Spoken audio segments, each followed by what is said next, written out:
Well, hi guys, we're in Manchester, and Manchester's famous for a lot of things. We're famous for football, Manchester United, and of course God's team, Manchester City. We're famous for our weather, but behind the scenes, a city of 2.7 million people, there's a real need in our city. Currently, Manchester has in excess of 200 rough sleepers. Young men, young women, older men, older women who are living in places just like this bridge, living in doorways. The need is great. In Manchester, we currently have 1,400 children who are in care, in foster homes, on adoption registers.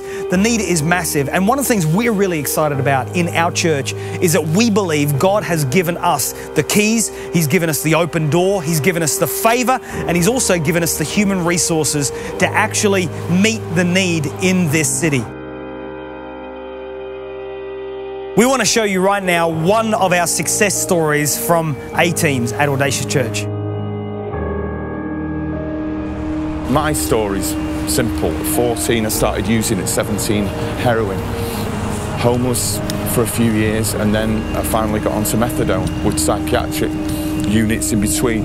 For 15 years I used methadone, 200 mils a day at one point, which is a ridiculous amount.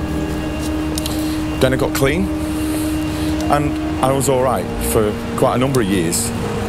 And then I started drinking, and I went into heart failure. 3 detoxes, and one of the detoxes I was poisoned in Stepping Hill. I was beaten within an inch of my life. Came out into a rehab for the first time, and then came to Audacious Church.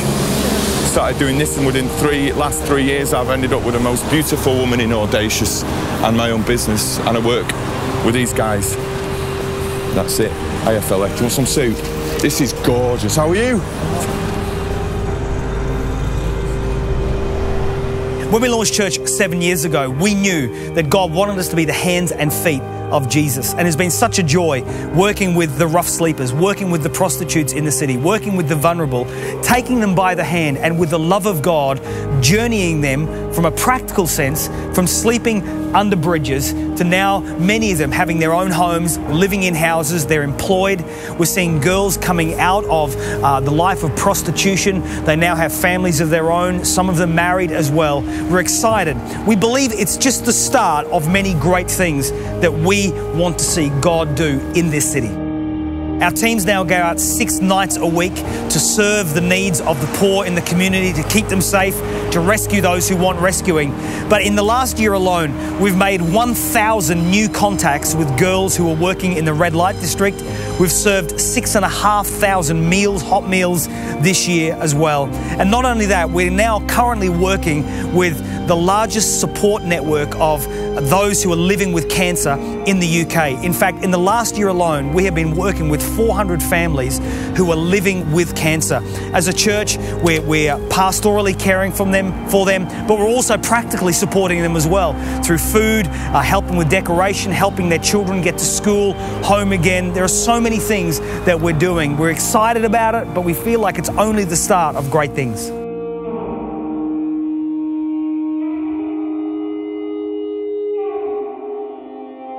We're currently standing in the rear car park of the Audacious Church City Centre campus. We're excited about this space because on this space, we're going to be building a 6-story well-being centre for the city of Manchester. It's going to be designed, tailor-made and equipped to service and to pastorally care for, practically care for the needs of the broken, the hurting and the vulnerable in the city. We're going to be having a safe house for the prostitutes. We're going to be having a safe house for those who are homeless where they can come, they can get clothed, they can get fed. And we're excited about what that means. Even more exciting than that is the journey we're on towards purchasing 50 houses across Manchester, because for the rough sleepers, we believe that every person should have a key for a door and a roof over their head. And it's our goal as a church to ensure that we have houses to cater for those who are sleeping rough, because life has turned against them in some way. We're excited about it. I know you'll be excited about it too. And look at that, even the sun's coming out even as we're talking about it. We're the only church they're going to see. Some of these guys, they're never going to get to an altar call. There are breakthroughs just without anything but just that consistent touch of His Spirit through what we do.